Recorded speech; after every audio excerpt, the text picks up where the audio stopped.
Under the cloak of night, Dr. Seward, Professor Van Helsing, Arthur Holmwood, and Quincy P. Morris venture into the churchyard and then Lucy Westenra's tomb. Professor Van Helsing, after double-checking with Dr. Seward that Lucy's body had indeed been there before, carefully opens the coffin. And it's completely empty.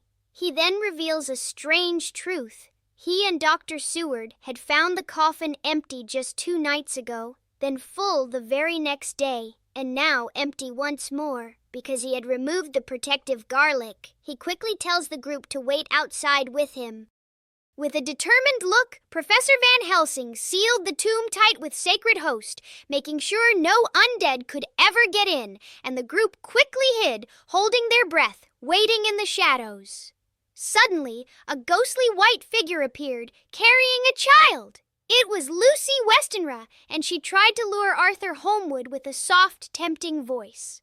But, whoosh! Van Helsing bravely held up a shining golden crucifix, pushing her back. Now a truly monstrous undead, Lucy flung the child aside and lunged for the tomb, desperate to get back inside, but the sacred seals held firm, stopping her cold.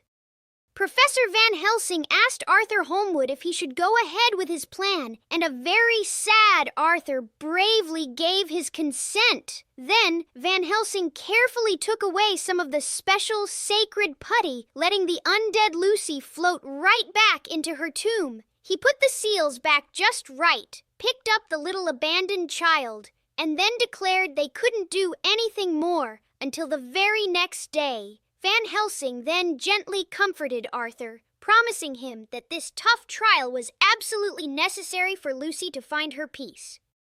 The very next night, a somber group, Dr. Seward, Arthur Holmwood, and Quincy P. Morris, all in dark clothes, met Professor Van Helsing right there at the churchyard. Once the sexton locked the big gate, they bravely stepped inside Lucy Westenra's tomb. What a sight! Van Helsing lit some candles and then, oh my, he reopened Lucy's coffin. Inside lay her undead body, looking both incredibly beautiful and utterly terrifying. Arthur, full of doubt, wondered if it could truly be Lucy, but Van Helsing confirmed it was her body, though not her true self at all.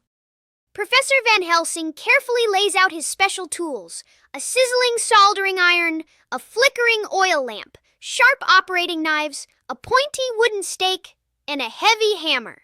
He explains the terrifying truth about the undead, how they can't truly die and just keep spreading evil unless they're stopped for good.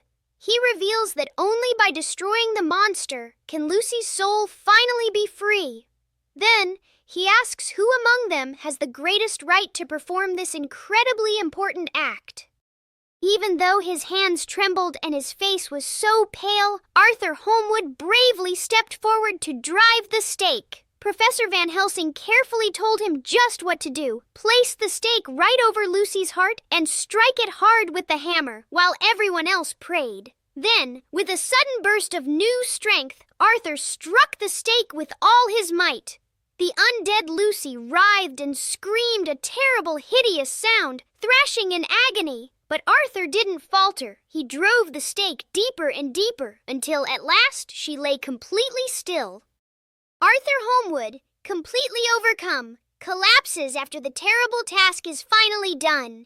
The group then looks into the coffin and sees Lucy Westenra, restored to her former beauty and purity, with a look of holy calm on her face. Van Helsing comforts Arthur, who expresses his gratitude and gently kisses Lucy's now truly dead lips. After this, Van Helsing and Dr. Seward perform the final solemn rites, sawing off the stake, decapitating Lucy, filling her mouth with garlic, and sealing the coffin.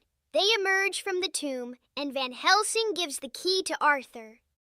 Outside the tomb, the air felt wonderfully sweet, and nature seemed to breathe a sigh of peace. But Professor Van Helsing, with a serious glint in his eye, reminded the group that while their most harrowing task was done, a much greater one still loomed. They had to find and destroy the very author of all their sorrow, Count Dracula. He asked for their continued help, and with brave hearts, They all pledged their unwavering commitment. Then Van Helsing made plans for their next meeting and departed for Amsterdam, promising to return soon and unfold their grand strategy for the ultimate quest.